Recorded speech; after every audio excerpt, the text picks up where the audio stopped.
भारत के सभी राज्यों के नाम कैसे और क्यों पड़े, इस श्रृंखला के आखिरी वीडियो में आपका स्वागत है। पहले 2 भागों में हमने 20 राज्यों के नामों की चर्चा की थी। आज के वीडियो में आप जानेंगे बाकी राज्यों और केंद्र शासित प्रदेशों के नामों के बारे में। वीडियो में अंत तक बने रहिए। आप देख रहे हैं ब्रेकआउट फैक्ट्स। महाराष्ट्र भारत का एक राज्य है जो भारत के पश्चिमी प्रायद्वीप क्षेत्र में स्थित है। इसकी गिनती भारत के सबसे धनी और समृद्ध राज्यों में की जाती है। महाराष्ट्र शब्द संस्कृत का है और जो 2 शब्दों से मिलकर बना है। महा और राष्ट्र इसका अर्थ होता है एक महान देश। ये नाम यहाँ के संतों की देन है। इसकी राजधानी मुंबई है जो भारत का सबसे बड़ा शहर और देश की आर्थिक राजधानी के रूप में भी जाना जाता है। ईसा से 500 वर्ष पूर्व मुंबई के आसपास के इलाके को सुपार्क या सोपर्क नाम से जाना जाता था और ये महत्वपूर्ण बंदरगाह के रूप में उभरा। अंग्रेजों के समय इस क्षेत्र को मुंबई प्रेसिडेंसी के रूप में जाना जाता था। भारत की आजादी के बाद इस क्षेत्र को मुंबई स्टेट कहा गया। 1960 में मराठी भाषी लोगों के भारी विरोध के चलते मुंबई राज्य को 2 राज्यों में बांट दिया गया, महाराष्ट्र और गुजरात। मिजोरम भारत का एक उत्तर पूर्वी राज्य है। मिजोरम राज्य एक पर्वतीय प्रदेश है। मिजो शब्द की उत्पत्ति के बारे में हमें कुछ ठीक से ज्ञात नहीं है। मिजोरम शब्द का स्थानीय मिजो भाषा में अर्थ है पर्वतीय वासियों की भूमि। 21 जनवरी 1972 को पहले मिजोरम क्षेत्र केंद्र शासित प्रदेश बना। फिर 1976 में मिजो नेशनल फ्रंट के साथ हुई संधि के मुताबिक 20 फरवरी 1987 को मिजोरम को भारत के 23वें राज्य के रूप में दर्जा प्राप्त हुआ। मेघालय पूर्वोत्तर भारत का एक राज्य है जिसका शाब्दिक अर्थ है बादलों का घर। इस राज्य की राजधानी शिलोंग है। मेघालय पहले असम राज्य का ही भाग था। 21 जनवरी 1972 को असम के खासी, गारो और जैंतिया पर्वतीय जिलों को काटकर नया राज्य मेघालय अस्तित्व में लाया गया। मेघालय यानी मेघों का आलय या घर। ये संस्कृत मूल से निकला है। ये नाम कलकत्ता विश्वविद्यालय के भूगोल के अध्यापक डॉक्टर SP चैटर्जी के द्वारा रखा गया था। शुरू में इस नाम का बहुत विरोध हुआ था क्योंकि अन्य पूर्वोत्तर राज्य मिजोरम, नागालैंड, असम आदि के नाम उनकी जनजातियों के नाम पे रखे गए थे, लेकिन बाद में इस नाम को अपना लिया गया। राजस्थान भारत गणराज्य का क्षेत्रफल के आधार पर सबसे बड़ा राज्य है। यहाँ की राजधानी जयपुर है। ऋग्वेद में मत्स्य जनपद का उल्लेख आया है जो वर्तमान के राजस्थान राज्य में आता है। मध्यकाल में राजपूत जाति के विभिन्न वंशों ने इस राज्य के विविध भागों पर अपना कब्जा कर लिया और उन राज्यों के नामकरण अपने वंश, क्षेत्र और बोली अथवा स्थान के अनुरूप कर दिया। ये राज्य थे चित्तौड़गढ़, उदयपुर, डूंगरपुर, बंसवाड़ा, प्रतापगढ़, जोधपुर, बीकानेर, किशनगढ़, सिरोही, कोटा, बूंदी, जयपुर, अलवर, करौली, झालावाड़, मेड़वाड़ा और टोंक। ब्रिटिश काल में राजस्थान राजपुताना के नाम से जाना जाता था। 30 मार्च 1949 को भारत का एक ऐसा प्रांत बना जिसमें तत्कालीन राजपुताना की ताकतवर रियासतें विलीन हुई। राजस्थान शब्द का अर्थ है राजाओं का स्थान, क्योंकि ये राजपूत राजाओं से रक्षित भूमि थी। इसी कारण इसे राजस्थान कहा गया।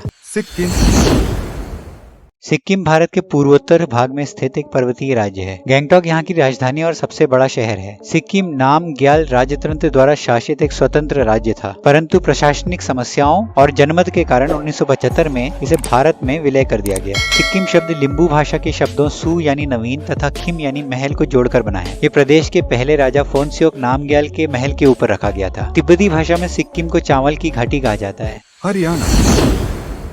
हरियाणा उत्तर भारत का एक राज्य है। इसकी राजधानी चंडीगढ़ है। ये राज्य वैदिक सभ्यता और सिंधु घाटी सभ्यता का मुख्य निवास स्थान है। इस राज्य के क्षेत्र में विभिन्न युद्ध हुए हैं जिसमें भारत का अधिकतर इतिहास समाहित है, चाहे महाभारत का कुरुक्षेत्र में हुआ युद्ध हो या पानीपत की 3 लड़ाइयाँ। ब्रिटिश काल में हरियाणा पंजाब राज्य का हिस्सा था जिसे 1966 में भारत के 17वें राज्य के रूप में पहचान मिली। मानव वैज्ञानिक के अनुसार हरियाणा को इस नाम को इसलिए पुकारा जाता है क्योंकि महाभारत के काल में यहाँ आभीर यानी क्षत्रिय लोग रहते थे। इतिहासकार प्राणनाथ चोपड़ा के अनुसार हरियाणा का नाम अभिराणाया से बदलकर हिरियाना से बदलकर हरियाणा हुआ। हिमाचल प्रदेश उत्तर पश्चिमी भारत में स्थित एक राज्य है। 1956 में इसे केंद्र शासित प्रदेश बनाया गया, लेकिन 1971 में इसे भारत का 18वां राज्य बना दिया गया। हिमाचल का नाम आचार्य दिवाकर दत्त ने रखा था। ये 2 शब्दों हिम और आंचल से मिलकर बना है। इसका अर्थ है बर्फ की गोद में बसा हुआ राज्य।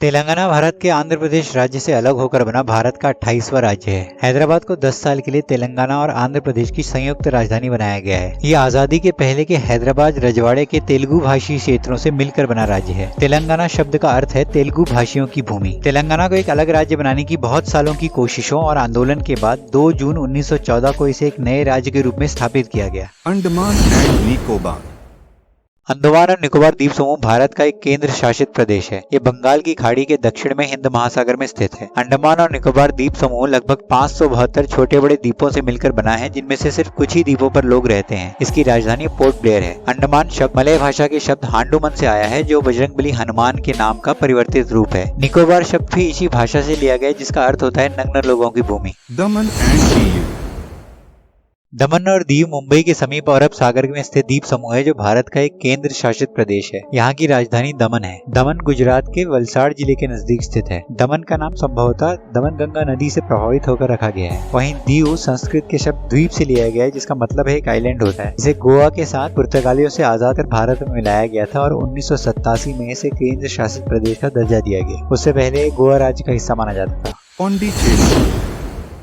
पुडुचेरी, जिसे पौंडीचेरी भी कहते हैं, भारत के पुडुचेरी केंद्र शासित प्रदेश की राजधानी है। पहले पुडुचेरी फ्रांसीसी भारत कहलाने वाले फ्रांसीसी उपनिवेश का मुख्य शहर था और पौंडीचेरी कहलाता था। सितंबर 2006 में पौंडीचेरी का नाम आधिकारिक रूप से बदलकर पुदुचेरी कर दिया गया, जिसका स्थानीय तमिल भाषा में अर्थ है नया गाँव। भारत का यह क्षेत्र लगभग 300 वर्षों तक फ्रांसीसी अधिकार में रहा और आज भी यहाँ फ्रांसीसी वास्तुशिल्प और संस्कृति देखने को मिल जाती है। पुराने समय में यह फ्रांस के साथ होने वाले व्यापार का मुख्य केंद्र था।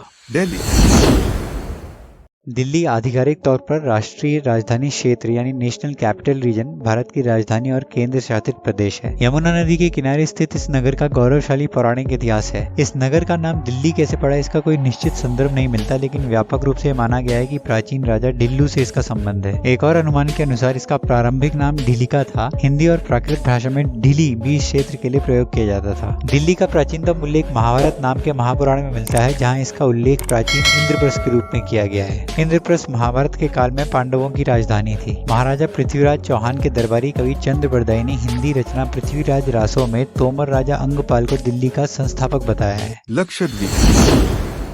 लक्षद्वीप भारत के दक्षिण पश्चिमी तट से 200 से 440 किलोमीटर दूर लक्षद्वीप सागर में स्थित एक द्वीप समूह है। पहले इन द्वीपों को लक्काद्वीप, मिनिकॉय, अमनीद्वीप के नाम से जाना जाता था। कवरत्ती लक्षद्वीप की राजधानी है। ये द्वीप समूह भारत का सबसे छोटा केंद्र शासित प्रदेश है। इसकी कुल सतही क्षेत्रफल केवल 32 वर्ग मील है। इस समूह के सिर्फ 10 द्वीपों पर मानव आबादी है। लक्षद्वीप की अधिकांश आबादी मलयालम बोलती है, जबकि मिनिकॉय द्वीप पर माही या महाभाषा अधिक बोली जाती है। पहले ये मद्रास राज्य का हिस्सा माना जाता था। 1956 में इसे एक केंद्र शासित प्रदेश बनाया गया और 1 नवंबर 1973 को इसका नाम बदलकर लक्षद्वीप रख दिया गया, जो संस्कृत के शब्द लक्षद्वीप से लिया गया है, जिसका अर्थ होता है 1 लाख द्वीप। जम्मू एंड कश्मीर। जम्मू का नाम इसके संस्थापक के नाम पर पड़ा है। राय जम्बूलोचन ने इसकी स्थापना की और इसका नाम रखा जम्बूपुरा, जो कालांतर में बिगड़कर जम्मू हो गया। प्राचीन काल में कश्मीर हिंदू और बौद्ध संस्कृतियों का पालन करता रहा है। माना जाता है कि यहाँ भगवान शिव की पत्नी देवी सती रहा करती थी और उस समय ये वादी पूरी पानी से ढकी हुई थी। यहाँ एक राक्षस नाग भी रहता था, जिसे वैदिक ऋषि कश्यप और देवी सती ने मिलकर हरा दिया और ज्यादातर पानी को झेलम नदी के रास्ते से बहा दिया। इसी तरह इस जगह का नाम सतीसर से कश्मीर पड़ा। जम्मू और कश्मीर दोनों के नामों को जोड़कर जम्मू कश्मीर राज्य का नाम बनाया गया। लद्दाख भारत का एक केंद्र शासित प्रदेश है जो उत्तर में काराकोरम पर्वत और दक्षिण में हिमालय पर्वत के बीच में है। तिब्बती भाषा में इसका अर्थ होता है ऊंचे दर्रों वाली भूमि। इसी से इसका नाम लद्दाख पड़ा है। पहले ये जम्मू कश्मीर राज्य का हिस्सा हुआ करता था। अगस्त 2019 में भारत की संसद ने जम्मू और कश्मीर पुनर्गठन अधिनियम 2019 पारित किया, जिसके द्वारा 31 अक्टूबर 2019 को लद्दाख एक केंद्र शासित प्रदेश बन गया।